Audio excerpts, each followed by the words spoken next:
We start with a round called Headliners. Here's a picture of Gordon Brown, but what does BLSC stand for? Is it Brown lifts see-through cucumber? Bungle loses showbiz costume.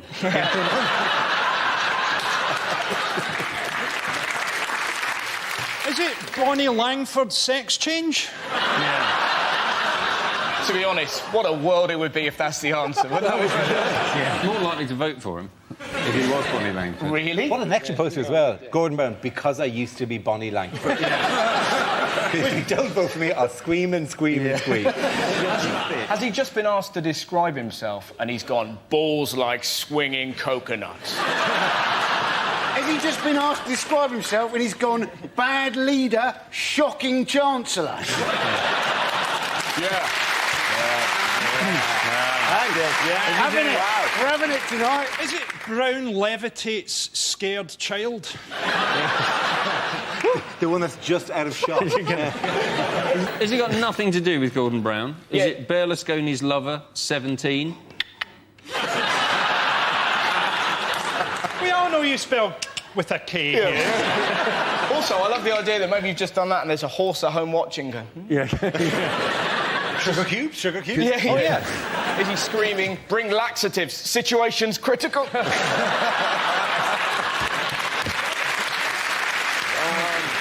Listen, let me move you towards the correct answer. Is it Brown's leadership style criticised? Yes, it is.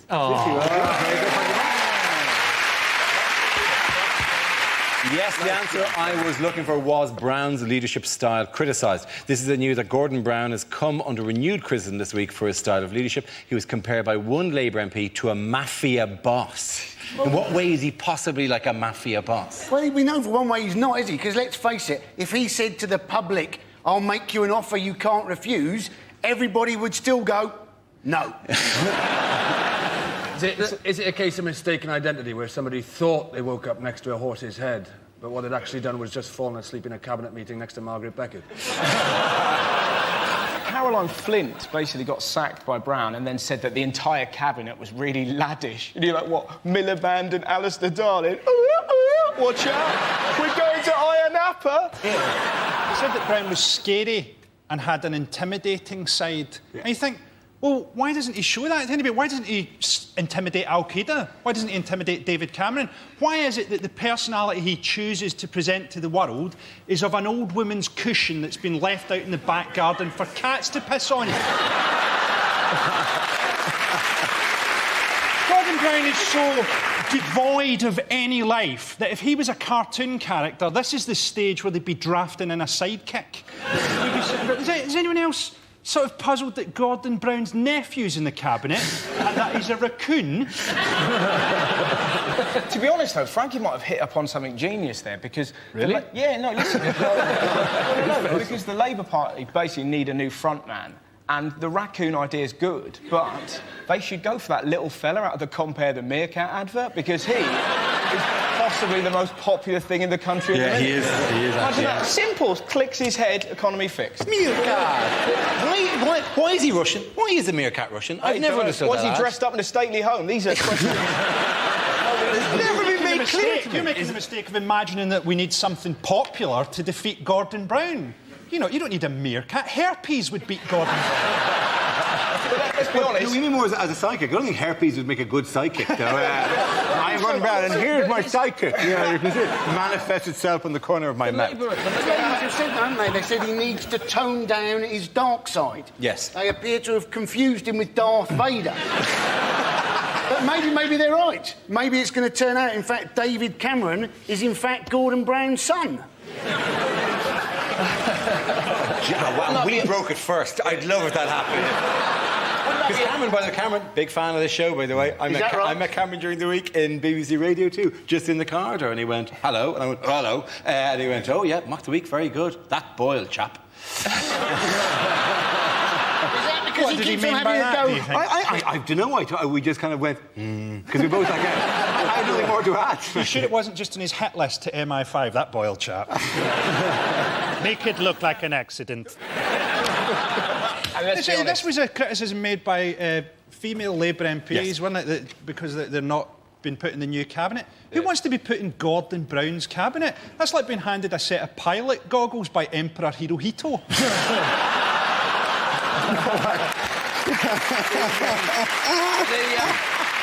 Like Hazel Blair's complaining that women MPs like them are being used as window dressing. Have you seen them? Where would they be window dressing? London Dungeon? But here's also the thing, man. One of the women was sitting there complaining that she couldn't get close to Gordon Brown. And I'm like, who the hell would want to get close to Gordon Brown? Who's going to sit there and look at that sexy guy over there with one eye? I'd sure like to see his moves shake. I was wondering maybe Gordon Brown could use his disability to his own advantage. You know, maybe he could say, oh, well, yes, I did see the recession coming. I just couldn't tell how far away it was. This game involves Andy, Rod, Tom and Russell. So if you could make your way to the performance area, please. This is where we test our performers' stand-up skills. We spin our news generator, it settles on a topic, and anyone can volunteer jokes about the chosen subject. The winners are the people I judge who produce the funniest stuff. OK, here we go. Let's spin the wheel. The first subject is credit crunch. Who wants to come in on that? Andy Parsons. Now, the government have got this idea that what they want to do is bankers who've lost their jobs, they want to retrain them as teachers, but in half the time it would normally take to train a teacher. I bet the teachers are happy about that, aren't they? Hey, these people were crap at banking. The chances are they're also going to be crap at teaching, and they'll be even crapper if they're trying to train them in half the time it would normally take. Yeah, these people, right, surely it'd be better to retrain them as bankers. That is what they were crap Well done, Andy Parsons. OK, let's spin the wheel again. The subject is eating out. Who wants to talk about that? Rod. I ate out the other day. That's what I went to Cardiff Bay. It's all changed, you know. They've done it all up, and it's all European development money. And some of the places now have got tables outside. It's al fresco dining in Wales. Just taking the piss. I think I tried to have a Twix on a bus stop a few years ago down there. It was too wet to eat. So everyone's pretending it's Madrid down there. You know, your soup bowl's filling up faster than you can eat it. I didn't get past my starters after 7 hours of soup and rainwater I gave up. Everyone's pretending it's Madrid, don't you? Your soup bowl's filling up. There's waiters with frosted eyebrows fighting their way to the tables going, spaghetti carbonara, spaghetti carbonara. I'll get another one, I'll get another one. Rock'n'roll. That leaves us with Tom and Russell. Let's spin the wheel. The next subject is extreme sports. Who wants to come in on that? No, Tom. why not? I went skydiving. I don't know if anybody here has ever gone skydiving, but if you haven't gone, I'll tell you what they do. They give you a couple lessons, then they bring you up into the plane, and you're not allowed to jump out of the plane on your own because it's too scary. So what they do is they hang you off the wing of the plane, which isn't scary at all. And the guy inside, he yells, "Let go!" 3 times. Then he gets mad. Starts kicking your hands. 'Cause I'm not letting go.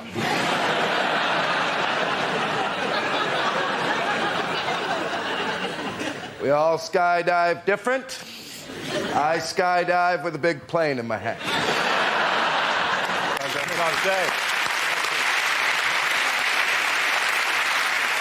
OK, Russell, let's see what you've been left with. Let's spin the wheel. Topic is families. Well, families are quite peculiar. Mine are wonderful. I went to Brighton the other day, and my uncle was like, watch out, it's full of gays, and they'll get you. They'll get me. They're gays, they're not ninjas. Not gonna... I'm so glad that I was raised by lunatics. I remember one of the weirdest stories I had happen to me when I was little. I was 8 years old. I was in Lanzarote. I just put some rubbish in a bin. I came around a corner and I was confronted by 2 werewolves, right? Turned out it wasn't werewolves, it was my mum and dad. Ah, ha, ha, isn't it hilarious? Not really, I've shat myself, right? But I've only recently found out they did not buy the wolf masks in Lanzarote. They bought them in England, which is beautiful and chilling at the same time. Look what I've got, David. Couple of wolf masks. You know, you don't like wolves, don't you? Captain Shitterbrick next door. Well, let's put him on now, scare him. Can I hold you just there, David? Can I wait until we're in a foreign country, get him really out of his comfort zone, and then properly shit him out? Families. Well done, Russell. Point it in and go to Rod and Tom. Our next round is called If This Is the Answer, What Is the Question? On the board are 6 categories. Rod, which category would you like? The media, please. Right, the media, OK. The answer is 1 million. What is the question? How many Asian children are Brad and Angelina planning to adopt? Is it, how many times could I punch Adrian Chiles in the face without making him uglier? Is it in a poll of 1 million people? How many people hate Cristiano Ronaldo? Is it... Yes, clearly neither he nor his mother were in the poll then. No. Is it how many men will take their kids to watch Harry Potter this week simply to see how Hermione's getting along?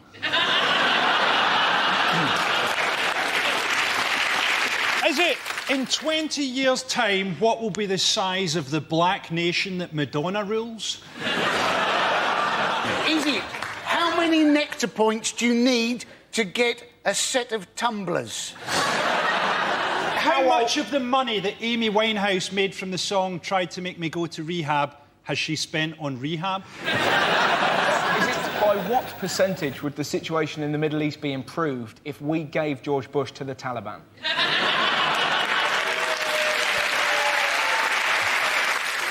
Is it, what number would you get if you took everybody in Scotland who gave a shit about the Ashes and added 1 million?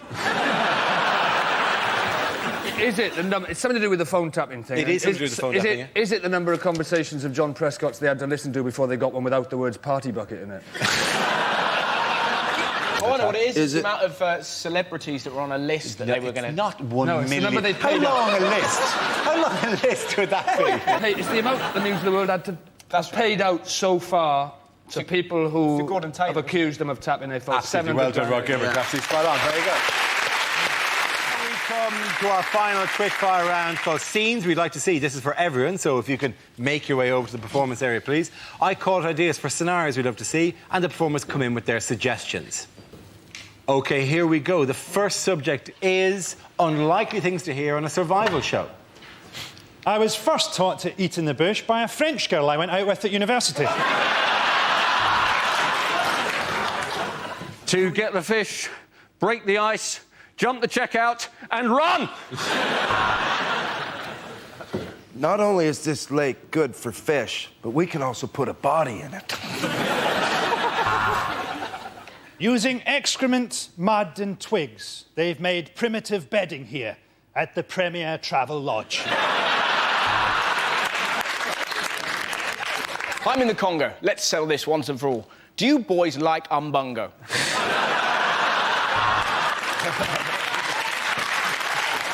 Here I am in the jungle. The mighty jungle. I win my way, I win my way, I win. But who are the truly civilised? Is it the Mbupi tribe, or is it us, with our books, our medicine, and our internet? Oh, yes, it's us.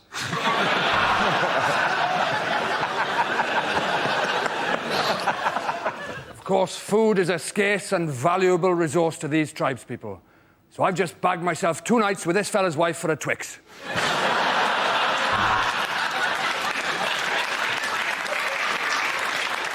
You know, Ant and Dec think that their jungle's pretty tough. Well, they joined me today. There was no food, so I ate them. The villagers get up early and walk 5 miles to fetch clean water every day. Which begs the question, why not move the village closer? The strong, powerful sun is making me sweat. Oh, shit, here comes his dad.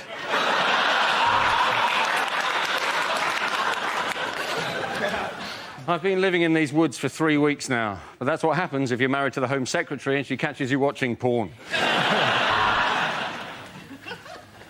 I'm Bear Grylls, and this is my brother, Wolf Stir Fry.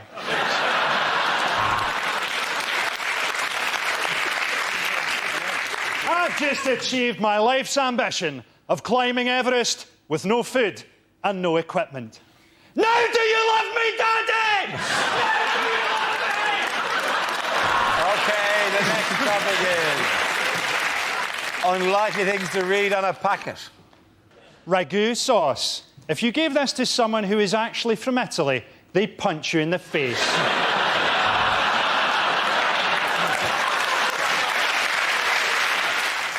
To open, push down tab, break tab, swear repeatedly, stab with a pair of scissors! Serves 4, you greedy bastard. Now put some of that back.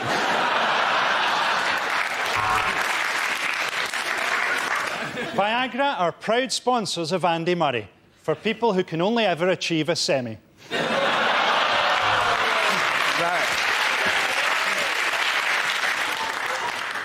Bag may also be used for autoerotic asphyxiation. Fair trade coffee. If you don't like it, you're racist.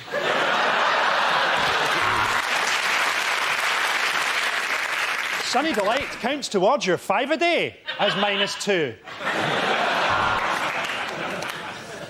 To stop diarrhoea, take 1 teaspoon and shove it up your arse.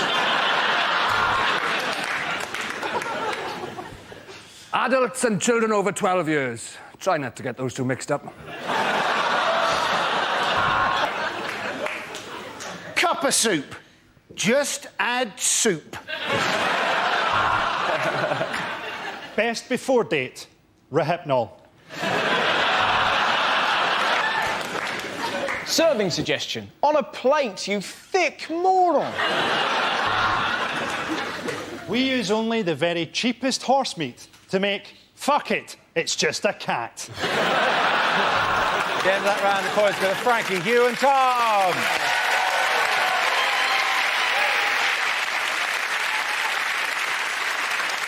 That is the end of the show. This week's winners are Frankie Boyd, Hugh Dennis and Tom Stade. Commiserations to Andy Parsons, Rod Gilbert and Russell Howard. Thank you for watching. I'm Dara O'Briain. Good night.